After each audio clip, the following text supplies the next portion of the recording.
Hello everyone. आज की video में हम इमोशनल इंटेलिजेंस की बात करने वाले हैं और न्यूरोसाइंस के एक मॉडल एबिलिटी मॉडल जो कि पीटर सैलोवे एंड जॉन मेयर ने डिस्कवर किया है, बनाया है। उनके ये 4 रूप हैं। तो देखिए, हमारे जो दिमाग में आप ये मानिए कि एक लॉजिकल पार्ट होता है जो कि तर्क लॉजिक, जो कि हमारा न्यू दिमाग होता है जिसे हम पीएफसी कहते हैं, प्रीफ्रंटल कॉर्टेक्स। और एक लिम्बिक सिस्टम होता है जो भावनाओं का ब्रेन होता है, इमोशनल ब्रेन। ठीक है, लॉजिक और इमोशनल। जब भी हम किसी सिचुएशन में होते हैं तो इमोशनल और पीएफसी हम दोनों तरीके से समझ के फैसला लेते हैं। लेकिन पीएफसी लॉजिक जो तर्क है वो हम देख लेते हैं, लेकिन जो इमोशनल है उसके ऊपर हम इतना कभी कम गौर करते हैं, मतलब हमें पता होता है। तो ये मॉडल हमें ये एक तरफ से ये समझाता है कि कैसे हम अपनी इमोशनल इंटेलिजेंस को समझ सकते हैं, उसे साथ रखकर कैसे सोच सकते हैं। ये आपके बहुत से एरियाज में काम आ सकता है। आपको बहुत सारे जब कोई डिसीजन लेते हैं तो उसमें आपकी मदद करेगा, आपके खुद की भावनाओं को समझने में मदद करेगा। तो आज ये मॉडल हम समझने वाले हैं। ये सीधा लिम्बिक सिस्टम से कनेक्ट होता है, लिम्बिक सिस्टम के पार्ट से इसमें एक्टिवेट होते हैं। और हाँ, हम ये भी कह सकते हैं कि हमारा जो लॉजिकल ब्रेन है वो इमोशनल ब्रेन को कैसे मतलब करेक्ट करता है या फिर कैसे कॉन्टैक्ट करता है, कैसे उसके साथ तालमेल बैठाता है। आपको मतलब मान लीजिए कि गुस्सा आ रहा है तो आप लॉजिक से कैसे अपने गुस्से को शांत करेंगे, ये इमोशनल इंटेलिजेंस है। उसे समझना, उसे समझकर व्यवस्थित करना, आप ये मान सकते हैं। ठीक है। तो वैसे तो अगर इसका एक जो फेमस मॉडल है गोलमैन का मॉडल, उसे भी हम समझ सकते हैं, लेकिन उसमें 12 चीजें हैं। वो थोड़ा सा व्यवसायिक पर केंद्र है, बिहेवियर पर केंद्रित है, लेकिन इसे भी हम प्रैक्टिकल तौर पे ही समझेंगे। लेकिन ये एबिलिटी मॉडल ये न्यूरोसाइंस के अंदर आता है। ठीक है।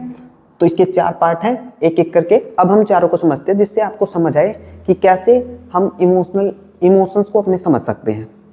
आम भाषा में हम समझने की कोशिश करते हैं। तो सबसे पहला परसेप्शन, इसे परसीविंग भी समझ सकते हैं। जैसे कि इसमें सबसे पहले हम दूसरों के या अपने एहसासों को पहचानने की कोशिश करते हैं कि सामने वाला क्या सोच रहा हो सकता है। ये नॉन वर्बल होता है। जैसे कि इसमें हम किसी के चेहरे को देखकर, किसी के चेहरे के हाव भाव देखकर, उसके टोन को देखकर, मतलब नॉन वर्बल तरीके से हम उसे पहचानने की कोशिश करते हैं। जैसे कि आपने किसी को कुछ कहा कि हमें ये काम करना है, वो बाहर से तो ये कह रहा है हाँ हाँ करते हैं, लेकिन आपको दिख रहा है कि उसके चेहरे से कि वो खुश नहीं है।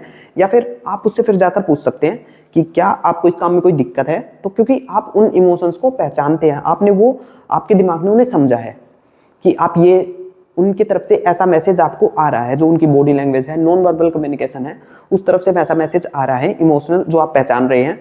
तो आप उनसे डायरेक्ट पूछ सकते हैं कि क्या इस प्लान में कोई दिक्कत है, या फिर कुछ भी जो आपके समझने के बाद होता है। तो हम नॉन वर्बल कम्युनिकेशन की तरह जब पहचानते हैं तो उसे हम इमोशनल परसेप्शन कहते हैं। ठीक है। अब दूसरा देखते हैं, इमोशनल फैसिलेशन ऑफ थिंकिंग। ये इस बात के लिए है कि आप अपनी जो इमोशन को पहचानने की कैपेबिलिटी है उसका यूज कैसे करते हैं। एग्जाम्पल के लिए ये मानिए कि आपको कोई प्रोजेक्ट तैयार करना है और आपको अचानक से पता चलता है कि आपको स्ट्रेस होने लगता है और आप उसे नहीं पहचानते हैं। आपका इमोशन जो आ रहा है, आपको तनाव हो रहा है उस चिंता की वजह से, लेकिन आप नहीं पहचानते हैं, तो आप स्ट्रेस में होंगे, आप कॉफी लेना शुरू कर देंगे, आपका दिमाग काम नहीं करेगा और आप उस तरफ जाने लगेंगे कि बेटर परफॉर्मेंस नहीं देंगे। लेकिन जैसे ही मान लीजिए कि आप पहचान जाते हैं कि मुझे थोड़ा सा एंग्शियस फील हो रहा है, वो इस चीज़ के लिए हो रहा है क्योंकि मुझे ये प्रोजेक्ट करना है और शायद मेरा इसमें इंटरेस्ट कम है, तो या तो इंटरेस्ट बढ़ाया जाए या फिर इसको करने के और तरीके सोचे जाए कि एंग्शियस क्यों हूं मैं। तो जैसे ही आप निर्णय लेते हैं तो आपका जो लॉजिक, मतलब आप सोचने वाला दिमाग, लॉजिकल दिमाग एक्टिवेट होता है और आप अपने पीएफसी के ऊपर चले जाते हैं। तो ऐसे आप अपनी भावनाओं को कर सकते हैं बैलेंस। मतलब जैसे ही समझेंगे तो समझते ही हम चीज़ों को अवेयर हो जाते हैं और अवेयर होते ही हमारा जो दिमाग के दूसरा हिस्सा है जो लॉजिकल होता है वो उस चीज़ में फिर सामने आता है। तो हम इसे अपने सोच में मतलब पहचान कर उस भावना को, उसका इस्तेमाल कर सकते हैं। Third, emotional understanding. ये थोड़ा सा मतलब इस लेवल से आगे बढ़ता है। इसमें हम समझते हैं कि कोई घटना, मान लीजिए कि आपको किसी ने कुछ कहा, कहने के बाद वो चीज़ बाद में चाहते चाहते कैसे गुस्से में बदलती है, गुस्से से वो चीज़ कैसे आपके किसी और इमोशन में बदलती है। तो जो मतलब ये मानिए कि जो इमोशनल स्विच हो रहा है वो क्यों हो रहा है, ये आप समझ पाते हैं। मान लीजिए कि आपका सुबह उठते ही कोई ऐसी बात सुनी कि जिससे आपका ब्रेन थोड़ा सा अजीब बिहेव किया, आपने वहाँ पे नोटिस नहीं किया कि मैं ये क्या सोच रहा हूँ। उसके बाद उसके 10 मिनट बाद आप किसी ऊपर गुस्सा कर रहे हैं, आपको ये पता ही नहीं चल रहा कि मैंने गुस्सा क्यों किया। तो ऐसे इमोशन को समझना कि मेरे साथ वो हुआ था, लेकिन अगर आप इसमें अवेयर हैं तो आप समझेंगे कि अच्छा इसका मुझे बुरा नहीं लगा। तो जब आप नेक्स्ट टाइम किसी से मिलेंगे, देखिए आप ये कहेंगे देखिए मैं पहले ही थोड़ा सा मतलब मुझे सुबह वो मिला तो मैं इसके बाद परेशान हूँ, तो आप ऐसे बात मत करिए, या फिर आप आराम से कहेंगे।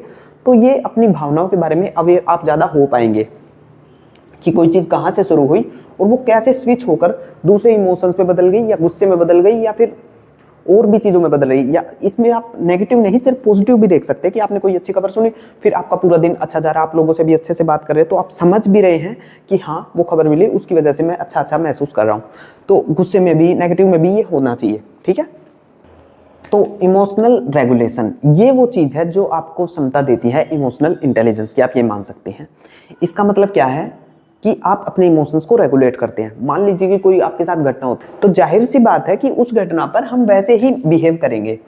जैसे कि मान लीजिए आपको गुस्सा आ रहा है, तो आप ये समझेंगे पहले तो कि गुस्सा आ रहा है, आप इन तीनों का यूज करेंगे, और उसको बाद ये भी समझेंगे कि हाँ इस चीज का बदलाव ना हो। आप ये समझेंगे कि ये जो गुस्सा है ये मैं किसी और पर ना निकालूं एक तो, और मैं इसे रेगुलेट कैसे करूं। जैसे कि मान लीजिए कि वो गुस्सा आ रहा है, आप दूसरे पर निकालने के बजाय आप उन चीजों को बेहतर तरीके से व्यवस्थित करते हैं।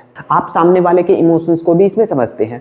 इसमें सिर्फ हम अपने इमोशंस को नहीं, सामने वाले के भी समझते हैं। जैसे कि कोई घटना हुई है, दो लोग हैं उसमें, तो आप ये नहीं देखते कि सिर्फ मैं वहां था, आप ये भी देखते कि वो और लोग भी हैं, वो भी इसमें परेशान हो रहे हैं। तो आप उनको भी समझ के आप उनको भी समझाने की कोशिश करते हैं कि, और आप खुद भी समझते हैं कि अभी हमारे साथ फिलहाल क्या हो रहा है, कि हम ऐसा रिएक्ट क्यों कर रहे हैं। तो ये इमोशनल इंटेलिजेंस की है। जैसे इसका इस्तेमाल कॉर्पोरेट्स में बहुत किया जाता है, जहां पर टीम्स वगैरह होती हैं, और वो टीम्स एक साथ मिलकर काम करती है, तो उनके बीच बहुत सारी ऐसी चीजें होती हैं जहां पर इनका इस्तेमाल किया जाता है। जैसे कि मान लीजिए कि किसी का कोई प्रोजेक्ट या फिर कोई प्रोडक्ट ऐसे कंप्लीट नहीं हुआ है, तो पूरी टीम, मतलब जो मैनेजर है वो समझता है कि मैं पूरी टीम को अब टीम पर जाकर गुस्सा कर देता हूँ क्योंकि वो उनकी वजह से कंप्लीट नहीं हुआ। तो उससे और ज्यादा चीजें प्रॉब्लम्स में आ सकती हैं। टीम का जो, क्या पता टीम खुद भी दुखी थी उस चीज से, उनके जो हार हुई है, या समझ लीजिए वो प्रोडक्ट उनका नहीं बिका, तो फिर बाद में टीम को और ज्यादा दिक्कत होगी कि एक तो उनके पहले से ही वो नहीं बिका, वो पहले से ही अपसेट है, उसके बाद उनके बॉस ने आकर उनको कुछ और कह दिया तो वो बिल्कुल निराश हो जाएंगे।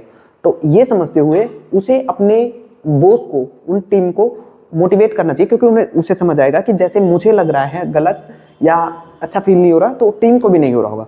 तो यहाँ पे हम समझ के अपने इमोशंस को कंट्रोल करते हैं और रेगुलेट करते हैं, मतलब उन्हें कम ज्यादा करते हैं, अंडरस्टैंड करके उन्हें कम ज्यादा करते हैं और समझते हैं कि क्या हो रहा है।